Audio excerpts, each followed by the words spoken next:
Okay, so what we're working with today is equilibrium constants.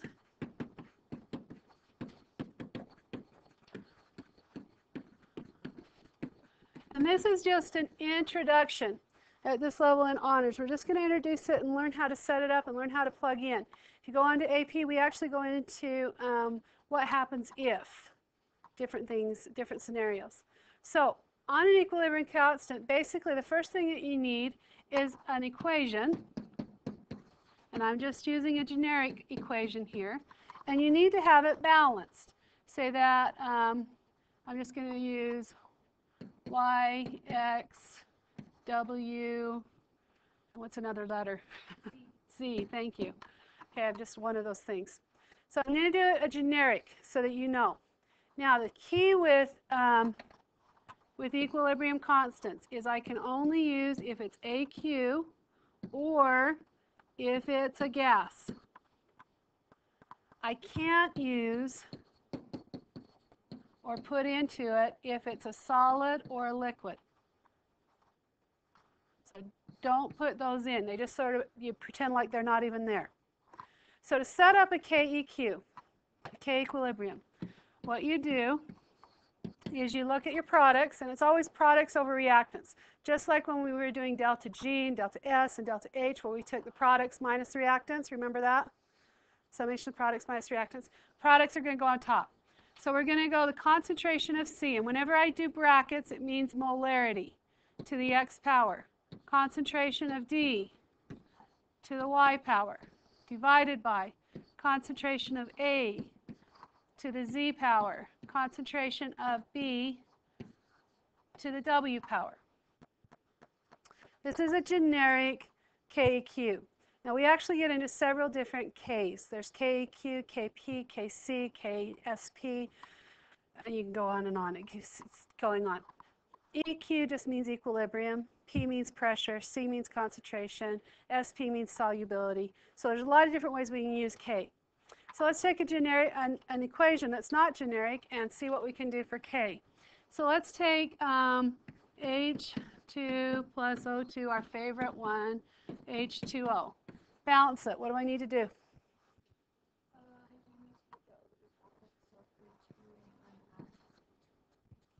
Good. So now I'm balanced. Now, I am going to put that this is a gas, and this is a gas, and this is a gas, because if any of them are liquid, they would drop out. And we'll do some here in a minute that are. Liquid or solid drop out. So let's write the KEQ for this equation. Remember, products first. So what do I put on the top? H2O, and I put it in brackets. And then I put it to the second power because the coefficient was 2. Then I divide it by the reactant. So what do I put on the bottom? H2, second power, O2 to the first power, but we don't write the 1. Okay? Very basic. Everybody okay so far? That's my answer for KEQ. Now, if they give me concentrations, I can put them in. Okay? And actually solve for a number. And we'll do that in a minute. Okay? So let's take another one where we have some solids that we need to worry about. Okay? So let's take magnesium plus H2SO4 yields. Magnesium is a solid. H2SO4 is aqueous. What am I going to get for my products?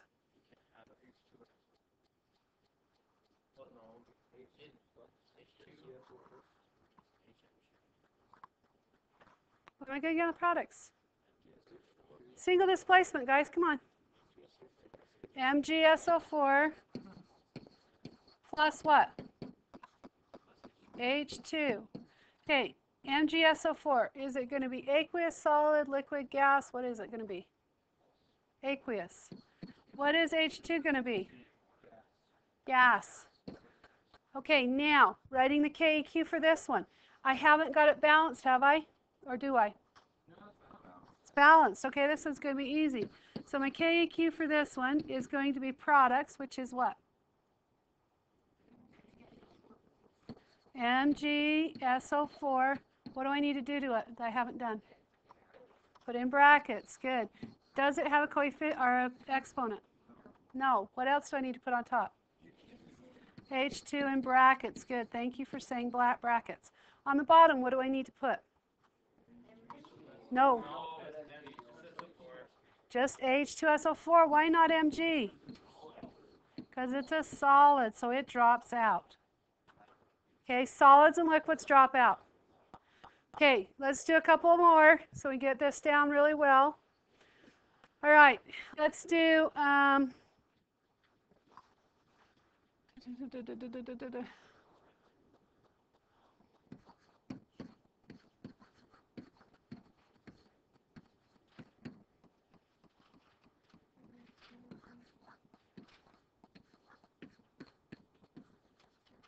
this is aqueous by solubility rules, and this is aqueous because strong acid, strong base. What do I get for products?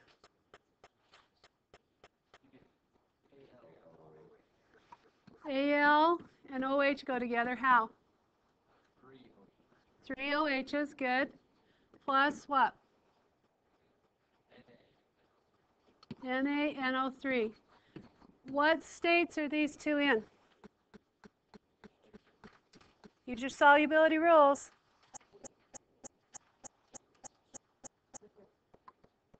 One is aqueous and one is solid. Wrong. One is solid. Okay, and this one, sodium and nitrate are both very soluble, so they're going to be aqueous. Hydroxides are insoluble. If you remember from our Sweet 16 that we did, and the solubility rules are on the back, hydroxides drop out. Okay? So when we did our solubility rules, when we did our precipitation reaction, when we did all that prediction, remember that? It's been a while.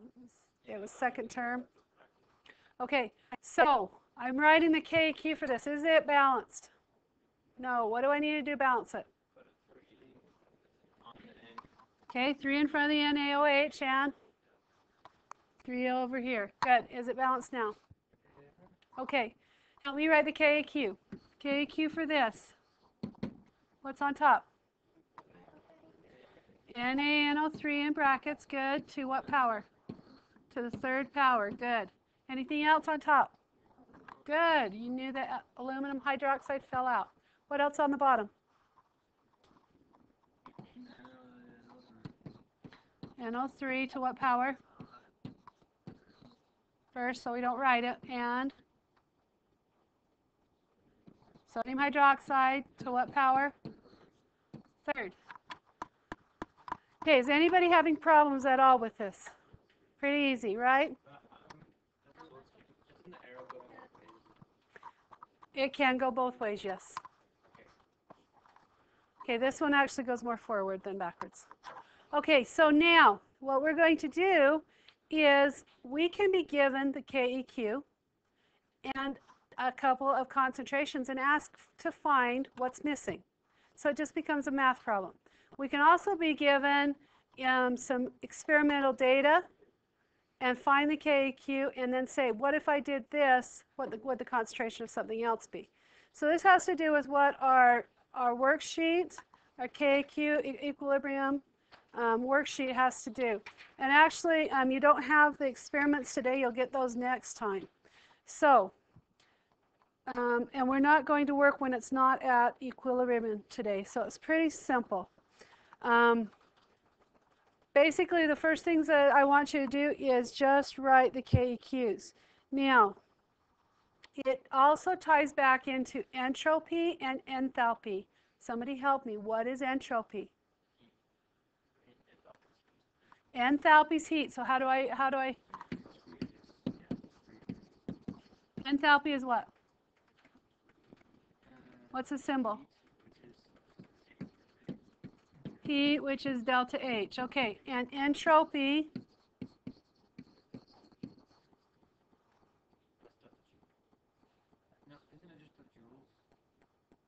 No, entropy.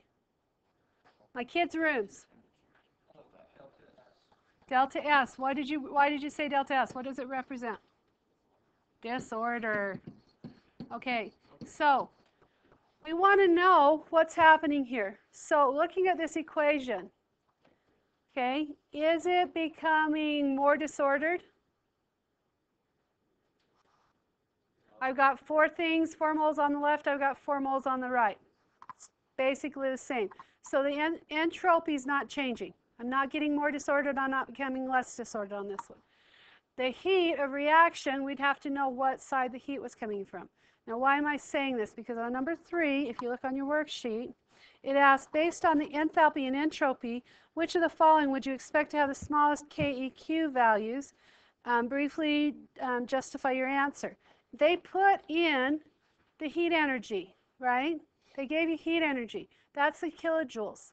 So you know if you have to put energy into it or if you get energy out. Which is more spontaneous, when I have to put energy in or when I get energy out? Get it out. Okay, exothermic reactions are more spontaneous. Now, we didn't talk about it, but KEQ also tells us if a reaction will happen. If KEQ is very big, bigger than 1, what does that tell me? I got a lot of my products, right? I got a lot of my products, so it's going to go forward. So this one is a forward reaction. Okay, what if KEQ is equal to 1? It's going to be right at equilibrium. I'm going to be exactly equal, forward and back. What about if KEQ is less than 1? If it's equal to 1, can you call it constant? It's not constant because it keeps going backwards and forwards, like when we did the water in the buckets and we kept the straws, and we kept moving the straws backwards and forwards and kept at the same level, but we were still moving stuff. So it's not constant, but it's moving. I'm in equilibrium. Yes? So if you have, to be obviously backward, but because you have more, on the first one you have more of the products in the reactant because it's bigger on the top than the bottom, right? Because the concentration on the top is bigger than the concentration on the bottom. So shouldn't that just go backwards? Well, concentration on the bottom here would be bigger on this one that we're looking at, because I have this to the 3rd power and this to the 1 over this. Depends on what concentration I'm given. So it's 1 over 2. Like if the concentration on the top is 1 and the concentration on the bottom is 2. Then it's reverse reaction. Right. Okay, so basically you're going to need to set up your KEQ. Remember to take out solids and liquids. Okay, and then you're also going to take into account what happens, is it exo or endothermic. That will help you to know, is KEQ bigger than 1 or less than 1, and am I going forward or backwards. Okay, you can write your equations. This will help you also know if a reaction will happen. I'm looking at the back now on page 4, or question 4. If you're listening to this online, we're not going to do question 3 until page 3 until next time, but you can get started on it. Okay, at an equilibrium, you've got certain things. So on this side, you're basically saying, okay, I've got this, this, and this, and I'm going to plug in. So at an equilibrium of, it has EQ is equal to 0.25 at 100 degrees. If equilibrium is at 0.15 at 200 degrees. So if I put more energy or heat energy in, what's happening to KEQ? It's forcing it more backwards than forward. So what does that tell me about the reaction? Is it exo or endothermic? Okay, look at it. If I have A plus B yields C plus heat, or I have A plus heat equals B plus C. Remember Le Chatelier? If I apply pressure to one side, then it forces it to the other side. Okay, if I take something out, so I'm applying heat. So if I apply heat, which way is it going to force the top reaction? It's going to go backwards. So is my KEQ going to get bigger or smaller? Smaller. If I use the bottom reaction, this is going to force it which way? Forward, meaning more product, so it'll become bigger. Does that make sense? So you got to sort of think about it as you're going through this. Okay, I think you should be able to do the rest by yourself. Just make sure that you're looking at the KEQ and you're remembering what entropy and enthalpy mean. Okay? Questions? Time is yours to work in class.